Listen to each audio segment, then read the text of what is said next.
Sabihin yung L3 ngayon, lumalabas yung book na 200 kg? 200 to 1,000. Oh. Mic check, mic check. Okay na ba camera, Toy?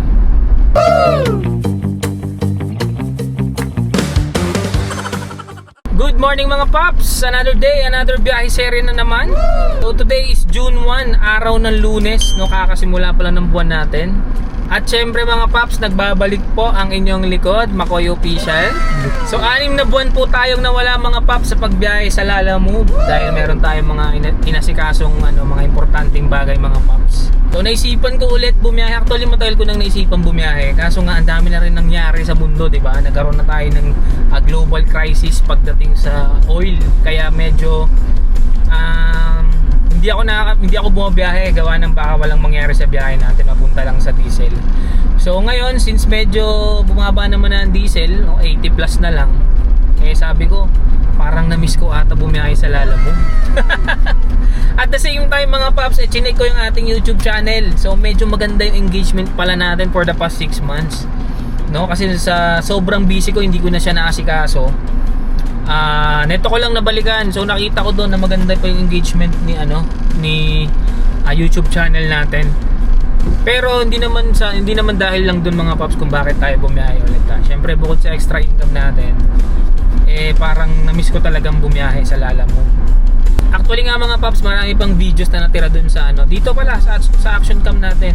Kaso hindi ko na nga nagawang i-edit dahil sobrang busy. Sa tingin ko nga last year December pa ata o November ako tumigil, no? Yung mga latest vlog ko kasi noon parang matagal na, October na biyahe yun, pero na-post ko na November na. At isa pa mga paps, napansin ko din nung nag-check ako ng mga kapwa ko content creator sa Lalamove, parang ang daming nagbago sa Lalamove. Kasi isa sa mga madalas na napanood ko sa kanila, actually na-miss ko nga sila sila Kaswabe, si Panord, si Ship Vlogs, tapos si condolence pala kay Parts Cleto. So yumao na yung kanyang nanay. So nakakalungkot lang, lalo pag nakikita ko pag nakikita ko si tatay. Yung content nila mga paps is Lalamove din. So L3 yung gamit nila, magtatay silang bumabiyahe. So pinapanood ko yan sila noon pa man. Nagulat na lang ako kagabi. Actually kagabi ko nga lang nalaman nung nanonood ako ng mga content creator, mga videos ng mga content creator. Yun na nga, napansin ko bumabiyahe si Parts Cleto na mag-isa. So nagtaka ako. So inisa-isa ko yung videos niya. Ngayon may videos sa doon na parang nagkasakit daw si nanay nila, tapos si tatay siya yung nag-aalaga, hanggang sa yung latest vlog nila yumao na pala si nanay. So nakakalungkot lang. Tapos kagabi nakabalik na si tatay sa content nila. Hindi ko lang alam kung anong petsa yung biyahe nila na yun, pero doon ko na panood doon sa latest vlog nila na namatay na si nanay. So halata pa rin sa kahit di nila sabihin, alam ko na malungkot sila kasi nakikita mo sa mata nila. So yun lang, Parts Cleto, shoutout sa'yo, tuloy lang ang buhay. So condolence ulit sa inyo, mas kailangan kayo ni tatay. So mas malilibang si tatay dyan kasi buwabiyahe kayo. So yun na nga mga paps, actually may kasama tayo si Master Patoy. Master Patoy, pakita ka naman dyan. Yan. So actually mga paps, kaya natin kasama si Master Patoy, gusto niya nga rin ito pasukin, diba? Parang bilag ko na rin yun noon na tinuruan ko siya mag-drive. So hanggang ngayon di pa rin siya marunong mag-drive. Hindi, joke lang, kasi meron akong extra unit doon, yung Mirage. Gusto ko para sa kanya, hindi lang Lalamove, di ba? Alam niyo naman diskarte ko dito sa sa ganitong hanap buhay. Kailangan multiple account para more chances of winning. So ang plano ko, parang itutulad ko lang siya dun sa sarili ko dati na nung hindi pa ako ganun karunong mag-drive, naglalamove talaga ako ng as in full time mga paps, para lang magamay ko yung daan. Although motorista naman na to si Master Patoy, pero syempre iba pa rin pagsasakyan. Marami kang marami kang i-consider sa pagdadrive. Although alam naman niya na yung mga linya-linya sa daan, tsaka yung mga road signages, yan din isa sa mga importante, di ba? So yun nga mga paps, kung makikita nyo, may sakay na tayo, no? So nakakuha tayo ng book, so ayan siya. So 600 kg mga paps, dahil yan talaga yung target ko. na kunin ngayon para lang may pagpatuloy natin yung pag-share ng mga information natin sa Lalamove 600kg mga paps. So pakita ko sa inyo mga paps yung video na pag-pick up namin kanina. So ayan siya. Brother, ano pala laman yan? Ano po, damit? Damit? Boss, kahit sa baba na ako naman. Dami niyan, no? Kasi sabi ko, paano ako makapaglalamove niyan pag ganyan? May kasama ang bata.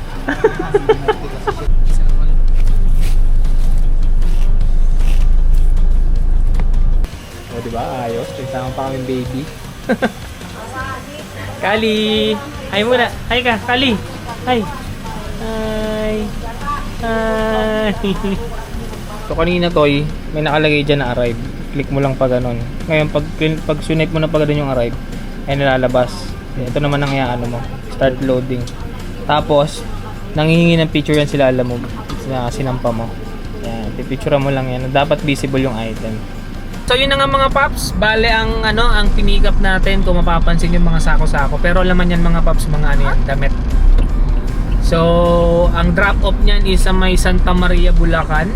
So, ang layo niya sa atin is 31 kilometers. So, base kay Google Map 48 minutes, andun na daw tayo. So, wala naman traffic ngayon.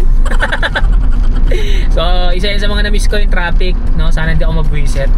Charot lang. Pala mga paps, salamat pala dun sa mga kahit di na tayo nakakapag-upload. Eh, nakikita ko kung sino yung mga, ang dami pa rin kasing nagko-comment. Netong week ko lang siya napansin eh. Hindi ko naman siya nakikita netong mga nakaraang buwan. So, ang dahil pala nagko-comment, no? Sila pa rin yung mga, may mga iilan doon na nakita ko na talagang solid subscriber natin mga paps. Kasi lagi silang humihingi ng update kahit wala na akong upload. Kaya parang mas sinipag ako. Sip-sip no? So simula ngayon mga paps, pwede na kayo ulit magtanong sa akin ha, kung ano yung mga gusto nyong malaman regarding kay Lalamove. Sasagutin natin yan ng kung ano yung nalalaman natin, tsaka yung base sa naging experience natin dito kay Lalamove. So, dahil kakasimula pa lang natin mga paps, may mga sasabihin lang ako na na mga napansin ko kay Lalamove.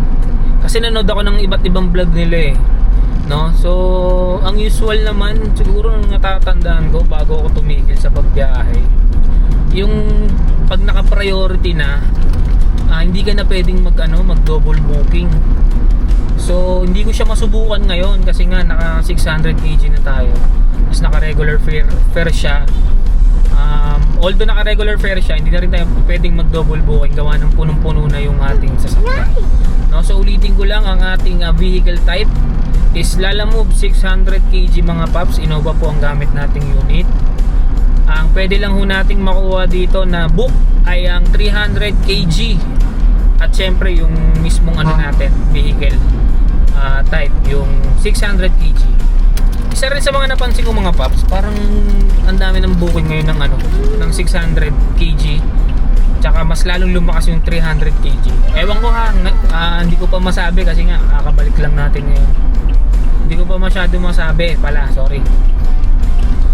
Napansin ko lang na sobrang dami ng book ng 300 kg sa amin. Pero since ang target nga natin is 600, kaya 600 din yung kinuha natin. At the same time, medyo late lang tayo nakabiyahe ngayon. Siguro mga 11 na kasi ako nakabiyahe. Pero try pa rin natin na kumita ng malaki, lalo kasama natin si Master Patoy, di ba? Para iyabang natin sila Lalamove para ganahan siya biyahe. So yun lang mga paps, sige balikan na lang namin kayo mamaya kapag nandun na kami sa may drop off. At medyo malayo-layo pa itong babiyahe namin, focus muna ako sa pag-drive. Sige mga paps, balikan ko na lang kayo.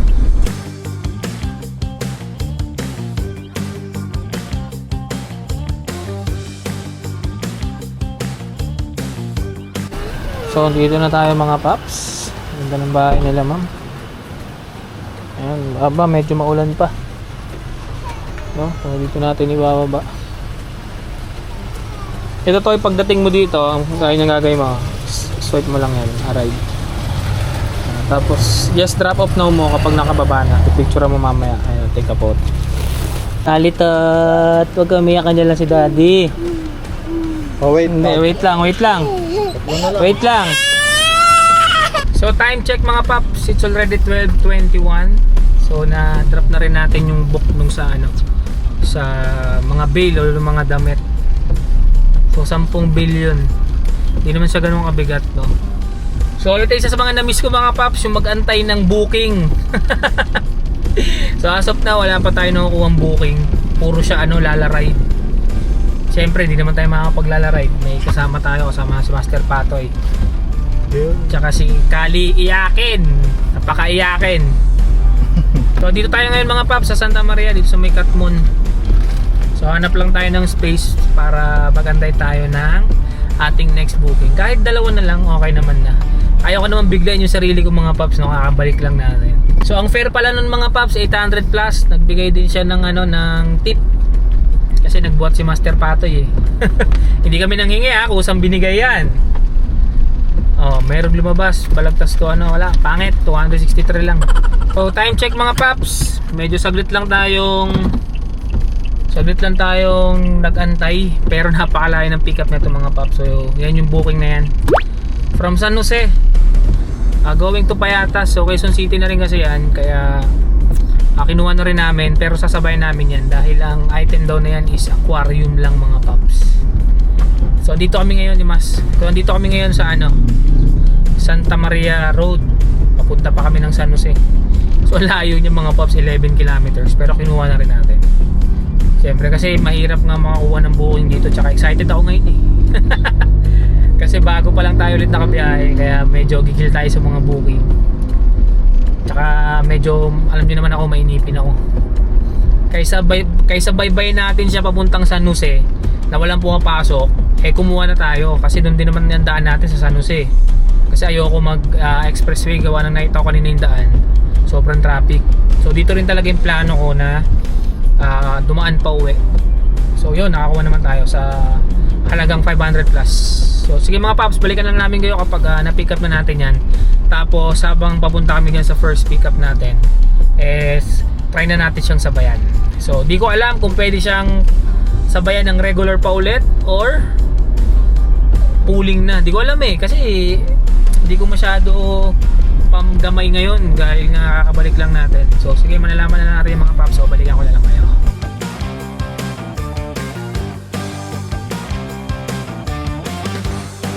Buti kasya pala sa akin, no? Kasi pati mga sedan, halos wala na pong bumabiyahing sedan. Puro Kasi, L3 na nga grabe. po lahat eh. Sobrang baba po kasi. Ibig sabihin yung L3 ngayon, lumalabas yung book na 200 kg? 200 to 1,000 na. Oh. Tapos, yung pag priority sila, nakakapag-double book pa rin sila. Pag galing 200. Pero pag galing 600, tas na hindi na sila nakakapag-double book. Kasi na. Pag priority, di ba pag priority po, hindi na kayo Oo, makakapag-double dapat hindi na. Sir, ito lang po ba, sir? Opo. Okay lang, sir, sabayan ko? Okay lang po. Sige, Di- pero- Kasi malayo-layo yan, sir. Oo nga San Mateo payatas eh. pa eh. Parang San Mateo yun, sir. Oo, boundary ng San Mateo Yes, tsaka ng Payatas. Quezon City. Kaya po. Okay, sir, okay na po. Bali ang payment, sir, doon na po. Opo. dun. Sige po. Sila po nag-book. Sige po, salamat Thank po. you So, time check mga paps, it's already 1:28. Na-pick up na rin natin yung aquarium. So isang piraso lang naman siya mga paps, no? Kaya pilitin natin na masabayan siya. So actually may na pang double booking na sana tayo, kaso ang problema, gusto may kasabay na tao. So ayaw naman natin ng ganun. Since kakabalik lang natin, maging muna tayo, behave muna tayo. So hindi muna tayo hindi kasi pwede kailangan move na magsakay ng tao or magsabay. Kaya sabi ko sa kanya pa-change driver na lang. So madali naman kausap si ma'am. Wala na masyadong usapan. Pero syempre kahit ang customer ang nag-cancel ng booking mo, apektado pa rin dyan yung performance mo or yung ratings mo. Pero wala tayong magagawa, ganun talaga. Bawal, kaya kailangan talaga mag-change ng driver. Well anyway mga paps, antay na lang rin kami ng pang double booking. Sana swertin pa, pero na kami, magpuproceed na rin kami. Tapos mga paps, noong narinig nyo yung usapan namin ng customer, pa-confirm naman ako mga paps, ako muna yung magtatanong kung totoo yun na yung mga 1,000 kg pumapasok na daw yung 200 kg ngayon sa kanila. So for sure 300 kg pumapasok din. Tapos sabi pa na kapag daw yung ano yung 200 kg nag-book ng priority, tapos yung 1000 kg na vehicle lang nakakuha, eh kahit naka-priority daw, eh makakapag double booking pa rin sila. So hindi ko kasi masagot yan or hindi ko alam mga paps kasi nakakabalik lang natin. So sa mga nakakaalam dyan, sa mga subscriber natin na nakakaalam dyan, baka pwede pa comment down below naman mga paps. So mga paps, ito mga ano lang daw to, jacket. Parang ano to eh, pagawaan ng mga jacket. Ito tsaka daw t-shirt ba? Tama ba? Damit, jacket, polo. Yan, dito to sa may Caloocan North. Malapit dun sa may ano eh, Langit Road ata yun. Ewan ko, nakalimutan ko na eh. Walong ganito, kasya naman yan. Yan sir, sa gitna na lang, kasya yan.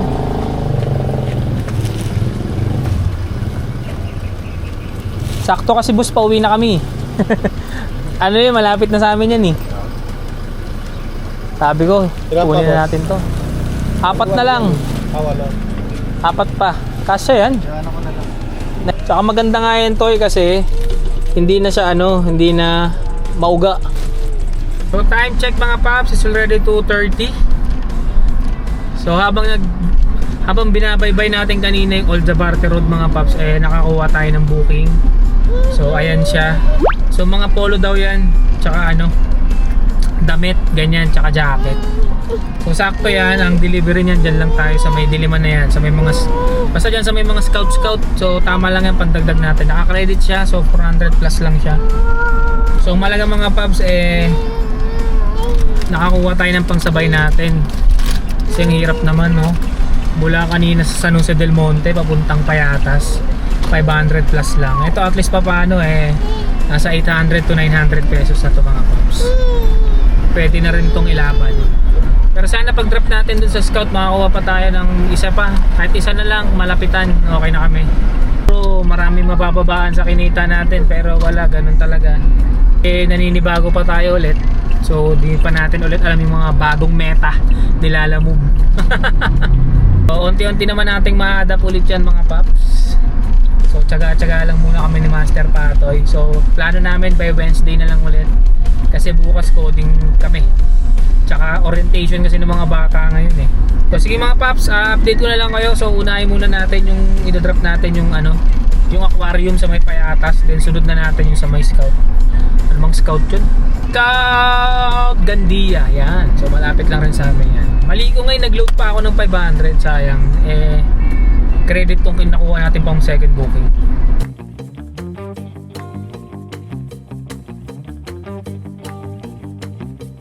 Ito sir, ayusin lang namin sir. 525 lang sir. Okay, yun sir. Ano yan sir pala? Aquarium? Hindi, aquarium yun daw, gagi.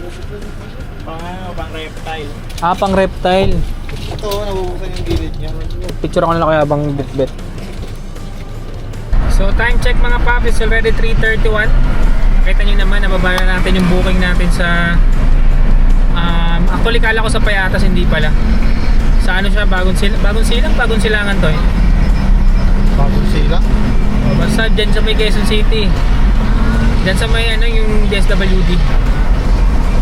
So nababa natin yung aquarium. So on the way na tayo dun sa may yung mga jacket tsaka mga damit. Ayan o, kung makikita nyo dyan.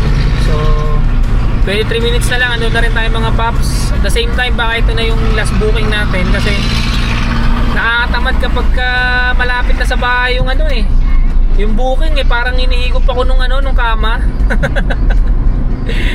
So malaga lang eh, naparamdam ko ulit sa katawan ko yung pagbiyahe para sa mga susunod na biyahe natin. Eh ready na tayo ulit. Okay, so sige mga paps, update na lang namin kayo kapag nandun na kami sa may Scout Gandia. Wala ba na mayroon? Ano to? Warehouse to brother? Ba? Ayos. Parang 8 ata to. 8 ganyan. Oh. Shirt. Ano yan bro? Ano to? O-order nyo ng plain, tas tataka nyo, o yan na yun. Yan yung binibenta nyo. Ano yan? Ano ba to? Yung iba, ano, check pa namin yan. Kung reject. Ano client nyo na sa online kayo? Sa online? O may client na kayo na mga private? Oo, meron. Company. Magpapagawa sa inyo, papakustomize na. Tapos pagdating sa kanila, gawa na. Okay. Kaya lang dinideliver dito para ma-check namin kung yun na. May mga reject no, di may iwasan yun, no? Minsan yung ano. Yung Size, paano kaya yung size. yung reject yung pinaka-boss pa, no? Oo, no. So yun mga paps, time check. It's already 4:10 in the afternoon. So na-drop na rin natin yung booking dito sa may Scout Gandia. Yung mga ano yun, t-shirt ba yun to? Jacket. Jacket polo yan, yung pala yung mga nakita ko, jacket polo. Anyway mga paps, yun na siguro muna yung ano, huling booking natin para sa ngayong araw. Dahil tayo naman parang nangangamusta pa lang ulit kay Lala Move 600 kg. Tsaka pinakita ko lang rin ulit kay Master Pato yung pagbiyahe kasi ang tagal kong hindi nakabiyahe mga paps. Talagang umay, di ba? Umay. Plano ko nga kasi nang ipababiyahe yung ano, yung Mirage, kaya try lang namin. So hindi na rin tayo magkukumpit-kumpit pa mga paps. Sa mga susunod na araw na lang. Feeling ko nasa 1.4 yung ating kinita ngayong araw. Pero imagine mo no, galing pa ako Santa Maria. Tapos 1.4 lang yung kinita. Magkano lang tira sa akin ito? Tapos bibigyan ko pa si Master Patoy, di ba? Buti na lang merong yung nagbuhat pala siya kanina. Sabi ko sa kanya na lang, every time na may booking na may ano, na may tawag dun yung courier, yung helper, sorry. Sa kanya na mapupunta yon yung 160 pesos kasi 200 yun, di ba? Pero syempre, alam niyo naman sila Lala Move, maski sa helper kinukuha yung 20%. Gul. So meron siyang 160, tapos bigyan ko na lang siya ng 200 pesos. So meron siyang 360, di ba? Okay na ba 'yon? 60 tsaka 200. Dito 60. Ha? 60 tsaka 200. 160 tsaka 200. Okay. Kala ko 60. I-check ko na lang rin ngayon dito sa cellphone natin kung magkano yung gross. Ibig sabihin di pa awas yung diesel. Siguro mga diesel nito nasa 500 to 600. Tamang hula ko, no? 1,460. So yun yung gross natin. Bawas lang natin dyan yung 600. Then yung bali 800 kasi yung 200 bigyan natin kay Master Pato eh. Pero naka 360 rin siya, di ba? Para lang kami namasyal. O di magkano lang matira sa akin. Siguro around 600, 700 lang ata. Pero okay lang. And nagbabalik biyahe pa lang naman tayo mga paps. Bawiin na lang natin sa mga susunod na araw. So bago matapos yung ating video ngayon mga paps, shoutout muna sa lahat na nagpapa-shoutout simula last year. Ngayon nga lang kayo nabalikan. So ulitin ko lang mga paps, kapag may mga katanungan kayo regarding kay Lala Move, lalong lalo na kay Lala Move 600 kg, comment down below nyo lang. So susubukan nating sagutin niya lahat ng tanong ninyo. At na-excite na naman ako, nabuhay na naman yung katawan lupa ako na bumiyahe kay Lala Move. Dahil na sa kakapanood ko kay sino ba yun? Kila Kaswabe, kila Ship Vlogs, kila Panords, tsaka kay Pards Cleto. Yan yung mga idol ko eh. Halos kasabayan ko dyan mag-content wala pala akong kasabayan kasi newbie ako eh. Si Panords ata yung pinaka ko dyan, parang kabatch ko, or nauna siya ng onte or nauna ako ng onte. Hindi ko alam eh, basta check nyo na lang. Nakita ko si Panords, collab sila ni Idol Ship Vlogs. So sayang nga, may chance sana ako nun makakollab si Idol Ship Vlogs. Kaso yun nga, nawalan ako ng time para bumiyahe. So nag-comment siya sa akin nun eh. So try ko hanapin, tapos pakita ko sa inyo dito sa screen. Nag-check din ako mga paps kung may mga bumabiyahe ng Lala Move 600 kg. So far, ang mga nakita ko lang is mga minivan. Parang yung Suzuki ata, yung Suzuki minivan. Parang yun yung uso ngayon. Tapos, yun nga mga paps, balikan ko yung sinabi kanina ng isang client natin na nagulat siya kasi meron pa daw bumabiyahe ng Lala Move na 600 kg na Innova yung gamit. Kasi daw ano yung sabi niya, Toy? L3 na lahat. Halos L3 na lahat. Kahit 200 bumabiyahe. kg. Kasi nga daw, yung 200 kg pumapasok na rin sa L3. So sa lahat ng subscriber natin dyan na bumabiyahe rin, ako naman magtatanong mga paps, sana sagutin nyo ako. Kung totoo ba yon na yung 200 kg pumapasok na sa mga naka 1,000 kg. So yun lang naman mga paps, tatapusin ko na rin itong ating video, no? So sobrang na-miss ko kayo mga paps. Sana sipagsipagin tayo na mag-vlog ulit at bumiyahe para lang mabigyan natin ng ng information yung ating mga newbie na lalamove driver, or sana makapagbigay din ako ng inspirasyon. Kasi madalas mga nakikita ko nagko-comment mga OFW, parang lagi nilang sinasabi sa gusto na daw nila makasama yung pamilya nila dito sa Pilipinas. At least nga daw yung pagiging lalamove driver, kahit medyo maliit lang kita, mahirap, mas nakakapagod compare sa pagiging OFW, ang mahalaga daw ay kasama nila yung pamilya nila. Yun daw yung pinaka-importante. Ano tayo, may sasabihin nga ba? Wala naman. Wala na. So wala na rin daw sasabihin si Patoy. Sa muli na lang natin pagkikita mga paps. Bip bip sa inyo. Namiss ko to. Paalam.